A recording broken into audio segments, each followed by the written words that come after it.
Amén. Bueno, el título del mensaje del día de hoy es El Hijo vuelve a casa. ¿Cuál es el título de hoy? Muy bien. Vamos a compartirlo en Facebook Live, ¿de acuerdo? Abran su Biblia en Lucas 15, por favor.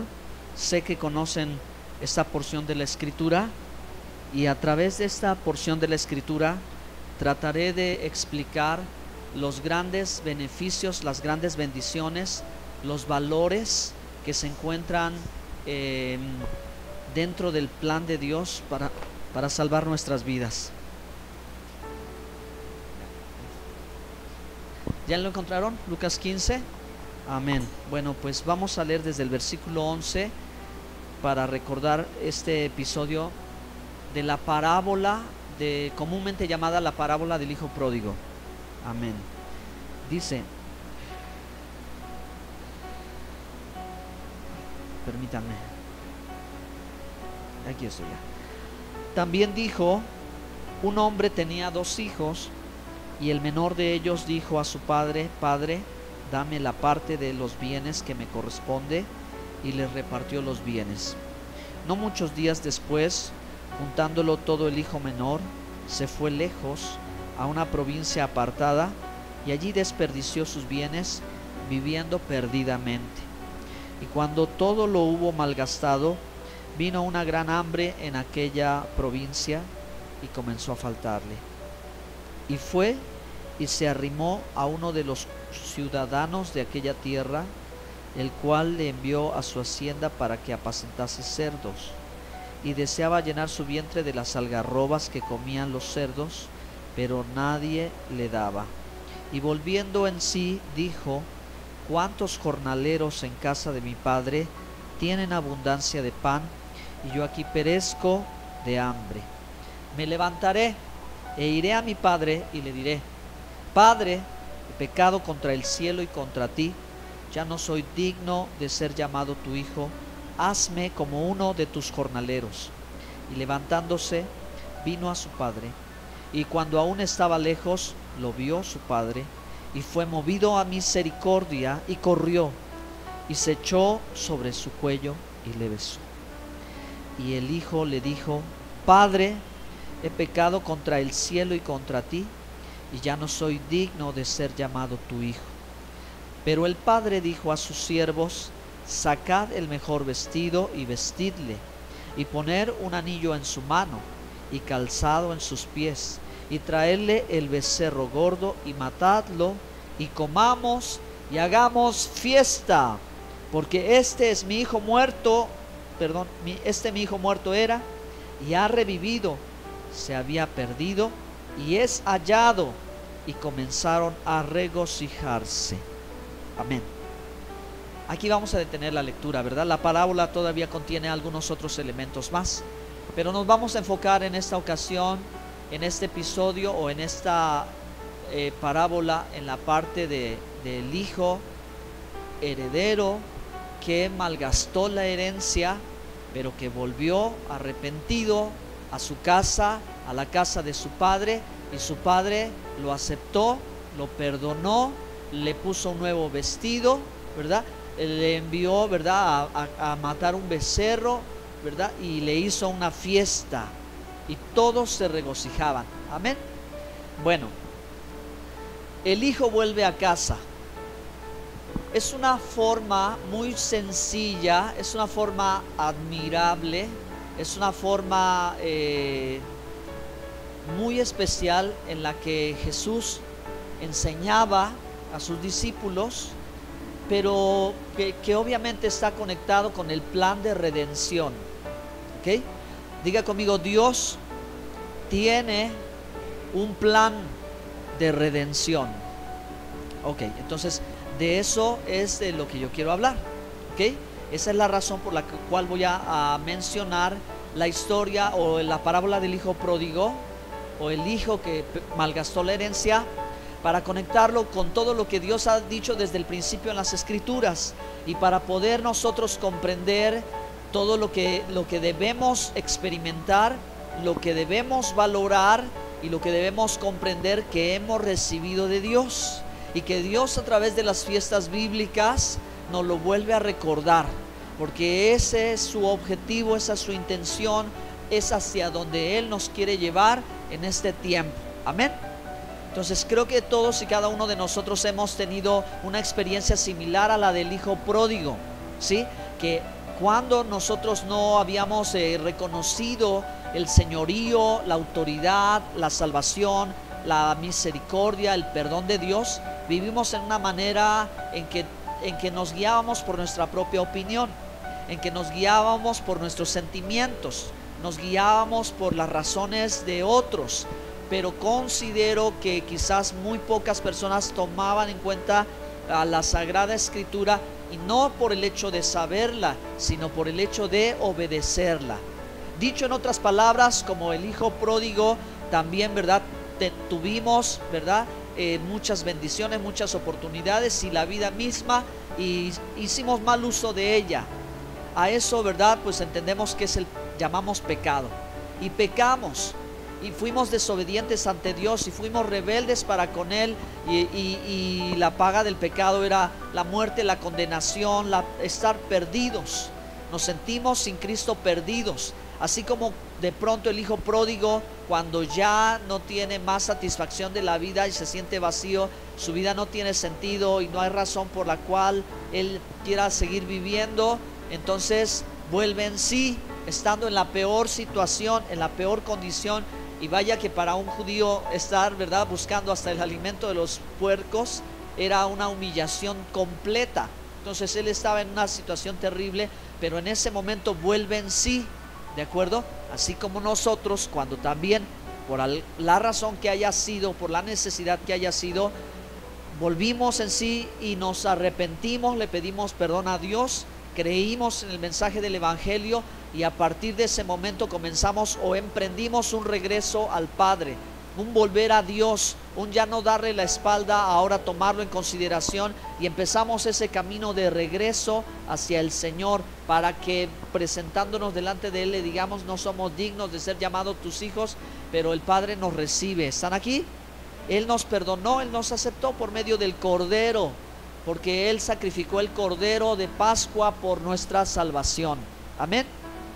Y además de eso nos dio una nueva vestidura, o sea, vino una transformación. Él hizo un cambio en nuestra vida, sanó nuestro corazón, limpió nuestros pensamientos, le dio sentido a la vida, nos mostró cuál era lo que Él deseaba para nosotros. En fin, fue un momento de alegría, o es un momento y debe ser de felicidad. ¿Están aquí? Entonces, ¿verdad? Una vez que somos aceptados por Dios como ahora, ¿verdad?, pues como hijos amados por Él, por su misericordia, por su gracia, entonces Él también quiere, ¿verdad?, que estemos con Él y que disfrutemos de todo lo que Él tiene también. Amén. Así como la historia o la parábola del hijo pródigo es nuestra misma historia ahora en Cristo. ¿Ok? Muy bien. Ahora voy a compartir algunos pequeños detalles de la parábola de Lucas 15. Entonces, primero mencionar, ¿verdad?, que hijo es heredero, y este joven o este hijo pide a su papá su herencia. No pasados muchos días, el hijo menor se fue, se apartó, lo cual también tiene que hacernos comprender, ¿verdad?, que no es la distancia física la que nos aparta de Dios, es nuestra condición espiritual la que nos aparta de Dios. Entonces el pecado se hace ahí presente, y la consecuencia de todo esto pues lo lleva a la ruina. ¿Ok? Empezó a faltarle, pero pues dice que de pronto volvió en sí. Esa es una expresión muy importante, ¿verdad? Muy importante, que él haya vuelto en sí de lo que estaba viviendo, como que despertó, como que reaccionó, como que se dio cuenta de sus errores, como que aceptó que en verdad todo lo que había hecho, había cometido un gravísimo error en perjuicio de sí mismo, o sea, contra sí mismo hizo todo ese problema, y finalmente, ¿verdad?, pudo reconocer que en la casa de su papá había los servidores que estaban allí y que tenían un lugar donde vivir, un alimento que comer, su vida tenía más sentido que la del propio hijo pródigo. Entonces, la decisión de su vida el minuto de su vida, o lo que cambió la vida en esta parábola de este personaje, es que dijo: me levantaré e iré. No importa lo que venga adelante, como me vaya a recibir, como vaya a pasar la circunstancia, pues yo me voy a levantar y voy a ir al Padre y le voy a decir de mi arrepentimiento, ¿ok? Y que no soy digno de ser llamado su hijo, y que aunque sea que me dé el último lugar ahí entre todos sus trabajadores, yo lo aceptaré, porque reconozco cuál es mi situación. ¿Están aquí? Amén. ¿Ok? Entonces esto sucede y el Padre es movido a misericordia. Ni siquiera lo espera que llegue a sus pies o a sus brazos, sino que a la distancia lo mira. Él ya reconoce la intención del corazón, ¿verdad? Y con eso al Padre le basta. Y es lo mismo que decimos y aprendemos nosotros de Dios, que cuando, hermanos, de nosotros, de nuestra parte, aún un pequeño intento, un pequeño esfuerzo, no que la vida sea perfecta, no que yo sea completamente santo, no que yo sea el más obediente de todos los hijos que el Padre tiene, sino al Padre le basta con que yo comience con un pequeño paso, y a la distancia Él ya ve el deseo y la intención de mi corazón, que sí quiero y me estoy esforzando por llegar a Él como debo llegar, con arrepentimiento, con humildad, con humillación. Y Él es movido a misericordia, toma iniciativa y me acepta y me ama y me abraza y me perdona y hace todo, y expresa su amor y cambia mi vida y me pone un vestido nuevo. Eso es un elemento muy importante, no las ropas viejas, sucias, ¿verdad?, de lo que antes yo tuve, que estaba contaminado, sino ahora una nueva vestidura.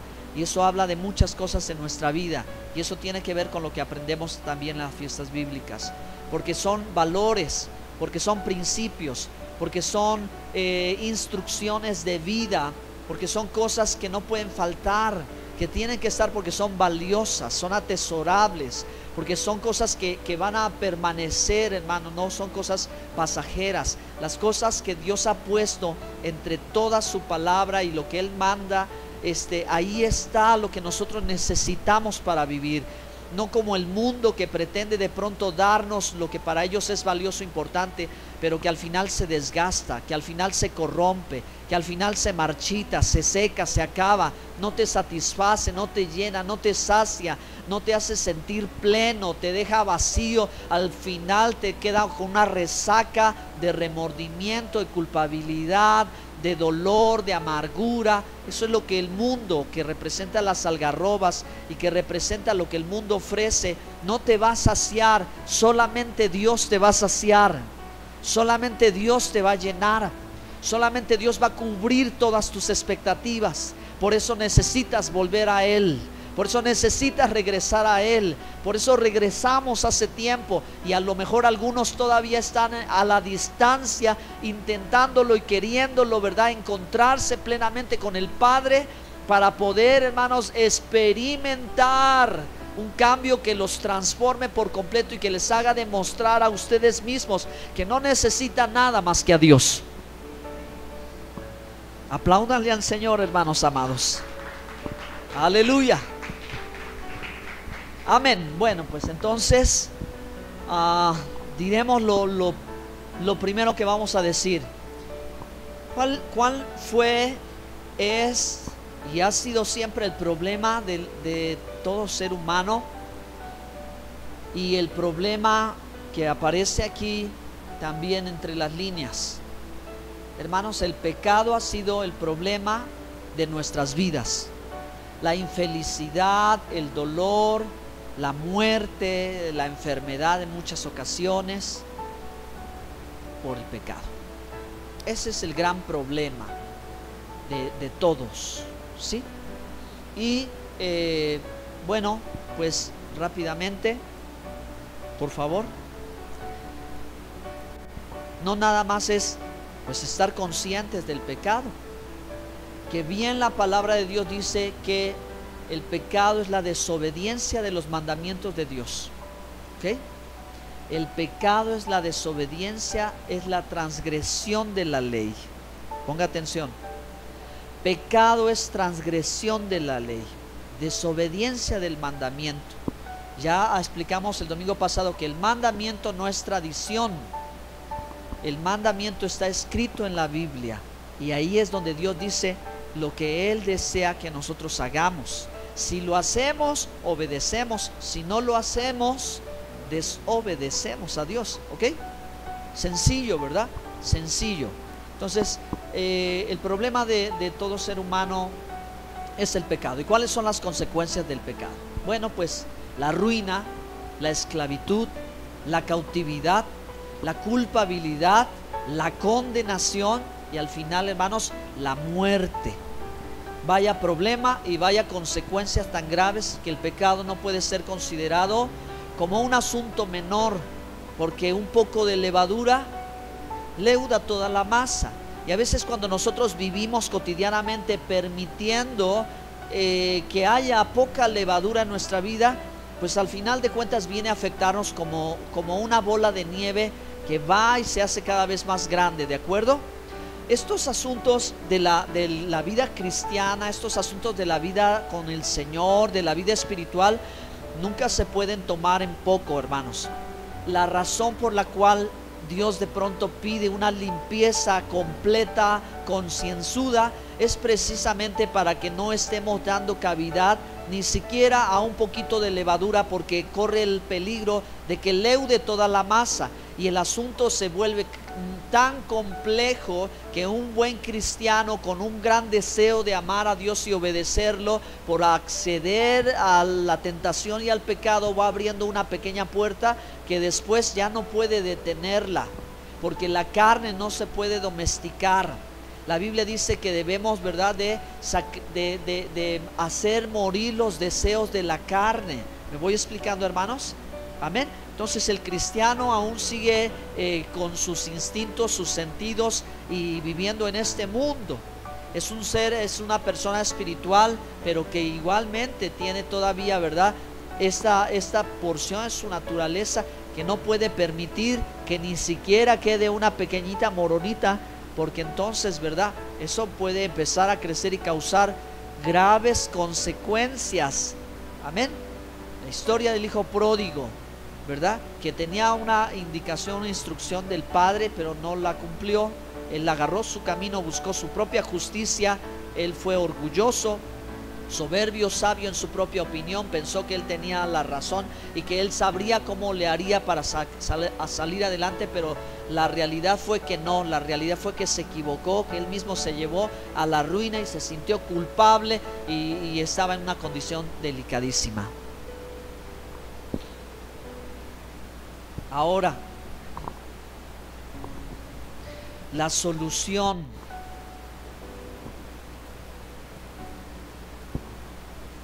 ¿Cómo resolver ese problema?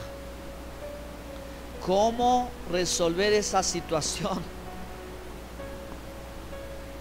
Bueno, esta es la respuesta, este es el plan de redención.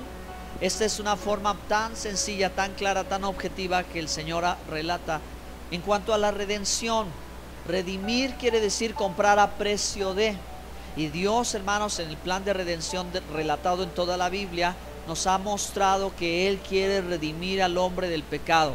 Cuando el hombre fue creado en un lugar de deleite, cuando fue creado, formado en un lugar para vivir eternamente en una perfecta comunión con Dios, el pecado se introduce en el mundo y entonces el hombre pierde la comunión con Dios y ya, ¿verdad?, dice que está destituido de la gloria de Dios por causa del pecado. Y entonces vienen las consecuencias de la vida y vienen las consecuencias sobre la humanidad. Pero el plan de redención de Dios era, ¿verdad?, que Él lograría rescatar todo lo que se había perdido. Amén. Ese es su plan de redención, pagarlo a precio de la sangre de Jesús, pagarlo con la sangre del Cordero, a precio de sangre, rescatar nuestras vidas, para que nosotros volvamos a Él, no por méritos propios, no viniendo y diciendo, mira, conseguí esto, mi justicia, yo logré, yo hice, yo aquello, yo lo otro. No, sino nuestro volver al Padre, nuestro regresar a Dios, nuestro ir a casa del Padre otra vez, a como eran las cosas desde el principio, como Dios siempre ha querido que las cosas sean desde el principio. Mas no ha querido Dios el sufrimiento, mas no ha querido Dios la miseria, mas no ha querido Dios la vida de enfermedad de los cristianos. Dios no ha querido la ruina de sus hijos. Él no ha querido eso. Él ha querido darnos una buena vida, una vida abundante, una vida eterna. Amén. Y muchas cosas de nuestras experiencias, como la historia que se relata, como la parábola, a veces tienen que ver con el deseo de Dios de hacernos volver. Por eso a veces Dios permite que pisemos fondo, para ver si así volvemos en sí. No es que Él no nos ame, no es que Él no se acuerde de nosotros, es que Él tiene un plan de redención, Él tiene un propósito, y en ocasiones tiene que pisar a fondo para sentir que ya no puede más, y que entonces ahora dirá: tengo que regresar, tengo que volver al principio, cuando todo estaba bien, como cuando yo, ¿verdad?, hacía esto para Dios, como mi primer amor. ¿Cuántos recuerdan su primer amor?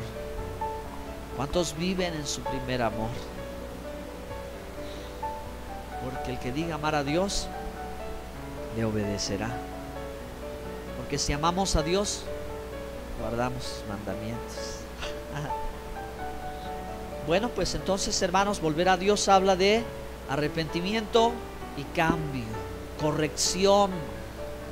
Ese es el mensaje de Juan el Bautista: arrepentíos y convertíos, porque el reino de los cielos se ha acercado. Amén. Finalmente, ¿qué sucede cuando genuinamente yo he venido con arrepentimiento, he venido reconociendo mi error, he aceptado que he fallado, que le fallé a Dios, me fallé a mí mismo, etcétera, etcétera? Bueno, ¿qué va a hacer Dios ahora? Miren la diferencia de las consecuencias del pecado con los resultados que tú experimentas cuando permites, ¿verdad?, que Dios esté haciendo la obra en tu vida, que Él te sane, que Él te salve, que Él te libere, que Él te santifique. Sientes su perdón, empiezas a crecer, sabes de su gracia, te da vida y vida en abundancia. Son los resultados, hermanos, de llegar al Padre como el hijo pródigo, ¿verdad? Inmediatamente lo abrazó y lo besó. Y el beso en la Biblia es algo especial, ¿sí o no? El beso en la Biblia dice mucho, ¿no? Habla de mucho, que debiese de ser una expresión de fidelidad, de lealtad, de sincero amor. Pero Judas besó al Mesías, ¿no? Pero ese beso solo habló de traición, ¿verdad? Ahora, es la única excepción, porque en todo lo demás el beso siempre habló de encuentro, siempre habló de dos corazones que se encuentran, de amor. El Padre besó, ¿verdad?, al hijo pródigo así como estaba. Entonces hagamos una pausa, un paréntesis, para sanarnos en relación a que a veces, ¿verdad?, y sanar a otros en relación a que a veces muchos están pensando en ser personas buenas para ser aceptados por Dios. Pero según esta parábola, Dios no pone esta condición de que tú ya seas santo y bueno para que Él te acepte. No, Él te acepta en la condición en que estás. Él te acepta en la posición en que estás, porque ya vio tu corazón y tu deseo, que tú quieres volver, que te has arrepentido. Y aunque tu vida hoy no sea perfecta, Él te acepta, ¿verdad? No pone otra condición, porque la mejor experiencia que puedes vivir con Dios es la de ser su hijo, ser su hija. Porque a través de esto, hermano, Él va a vertir todo lo que tiene, porque no hay otra manera de que tú puedas ser heredero y coheredero de todo lo que Dios tiene para tu vida, y que lo puedas experimentar, si no es a través de este nivel de relación de padre a hijo, de padre a hija, y que pueda Dios entonces darte todas esas bendiciones. ¿Están aquí? Perfecto. Entonces, la conclusión. ¿Tengo algo más allí? No. La conclusión de lo que usted vive o ya vivió de lo que la parábola del hijo pródigo nos va relatando y de lo que tiene que ser el plan de redención para todos. Nosotros lo hemos vivido, como hemos dicho, que en la presencia de Dios, que por la gracia de Dios Él nos ha favorecido tanto. Y el final de Lucas dice, ¿verdad? Lucas 15, pues dice: traed becerro gordo y matarlo, y comamos y hagamos fiesta. No solo es la emotividad de que ya recobré a mi hijo que estaba perdido y ahora es hallado, o estaba muerto y ha revivido, sino es el mensaje de la redención por medio de un cordero. Y el cordero es el cordero que quita el pecado del mundo, y ese cordero, ¿verdad?, es el de Pascua. ¿De acuerdo? Tenemos nuestro cordero ya, que el Padre ya sacrificó. Si tú fueras el hijo pródigo, entonces tú podrías decir: ya tengo mi cordero, ya mi Padre ya lo sacrificó. Fue el cordero de Pascua que con su sangre preciosa limpió todos mis pecados. Amén. Amén o no amén. Sí, amén. Y entonces hagamos fiesta. Pero la expresión de la fiesta, pues no es la expresión de la fiesta mexicana, como nosotros que hacemos una pachanga, no, acá en México, sino que debe ser la fiesta de acuerdo a lo que la Biblia dice que es fiesta. Y esto, ¿verdad?, está en conexión con las fiestas de Dios. Las fiestas de Dios: la Pascua, los panes sin levadura, la fiesta de las primicias, hasta llegar a Pentecostés. Y luego, hermanos, en el otoño, la fiesta de las trompetas, el día de expiación y la fiesta de los tabernáculos. ¿Por qué querrá Dios que hagamos fiesta?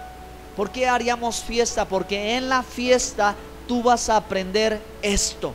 En la fiesta tú debes de recordar esto, porque la fiesta de la Pascua te habla del perdón. La fiesta de los panes sin levadura te habla de la santificación. La fiesta de las primicias te habla de la resurrección. La fiesta de Pentecostés te habla de la llenura del Espíritu Santo. Te habla del crecimiento que Dios quiere que tú tengas como hijo. La fiesta de las trompetas te habla de la venida de Cristo en gloria. Otra vez oyes su voz, su llamado. La fiesta del Yom Kippur te habla de la expiación, del perdón de tus pecados, del único sacrificio eterno y perfecto por la eternidad del sacerdote, del sumo sacerdote que ministra en los cielos. Y la fiesta de los tabernáculos nos habla de la vida venidera, cuando Cristo reine en este mundo y vamos a estar con Él. Amén. Entonces eso es lo valioso, eso es lo bueno, esos son los resultados, eso es lo que hay que mirar, eso es lo que Dios quiere que recordemos. Ahí están los elementos que nosotros necesitamos vivir. No es religión, no es tradición, es que en la obediencia, en el aprendizaje, tú debes vivir esto. Mi pregunta final es: ¿ya lo estás viviendo? ¿Ya lo estás experimentando? ¿O se nos está olvidando?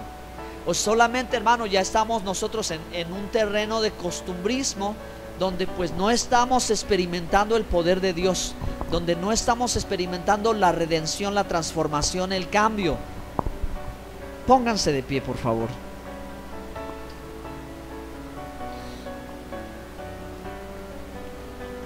Cuando tú viniste a Cristo, cuando tú como el hijo pródigo volviste a Él, no venías pensando en qué condiciones le ibas a poner al Padre, ¿o sí? No venías pensando si ibas a ser pentecostés o ibas a ser presbiteriano. No llegaste a los pies de Cristo pensando si ibas a estar en una iglesia así o en una iglesia asado. Tú llegaste a los pies del Mesías, tú llegaste a los pies del Señor rendido, rendida, recuérdalo. Tú no le pusiste condición a Jesús de lo que Él podría hacer o no podría hacer. Tú te entregaste a Él. Y mira, Él te dice: cordero y fiesta, cordero y fiesta. ¿Tú quieres la fiesta o no quieres la fiesta? Porque el Padre está de fiesta porque tú volviste a Él. El Padre está feliz porque tú regresaste a Él. Ya no le diste la espalda, te entregaste. Él te perdonó, te salvó, te dio la vida eterna. Te ha amado con amor eterno. Entonces, para el Padre estos días y esos tiempos son de gozo y de felicidad. Él espera encontrarte a ti. Él no quiere que seas como el hijo mayor, que estás afuera de la fiesta, no estás en la fiesta. Tú estás enojado, tú estás molesto con papá, pero estás poniendo como el hijo pródigo. Oh, ¿y por qué esto? ¿Y por qué aquello? ¿Y por qué el otro? ¿Verdad? O somos el hijo mayor o somos el hijo menor, porque el hijo menor dice: lo que tú quieras, papá, no me lo merezco. Y el papá le pone un vestido, vestiduras, ¿verdad? Una mentalidad diferente, una perspectiva distinta. Anillo en su mano, calzado en sus pies, lo puso pero hermoso. Pero el hermano mayor estaba enojado, no estaba en la fiesta. Vienen las fiestas. ¿Vas a estar en la fiesta? O la actitud del corazón va a ser ¿cuál va a ser la actitud para con Dios? Recuérdalo, hermano. Hablamos de su palabra, hablamos de sus mandamientos. No decimos algo que no sea su palabra, que sigue vigente y permanece por los siglos de los siglos. El cielo y la tierra pasará, su palabra permanecerá para siempre. Si tú, querido hermano, hermana, no has experimentado aún la santificación, la liberación, la limpieza, el perdón, la vida abundante en Cristo y todo esto, yo te hago esa invitación. Ven, vamos a estar de fiesta con papá. Vamos a disfrutar nuestro cordero llamado Yeshua, Jesús, el cordero que quita el pecado. Vamos a disfrutarlo, vamos a vivirlo, vamos a saber lo que se siente, que Dios te ame, te acepte, te llene con su Espíritu Santo. Amén. Vamos a experimentarlo.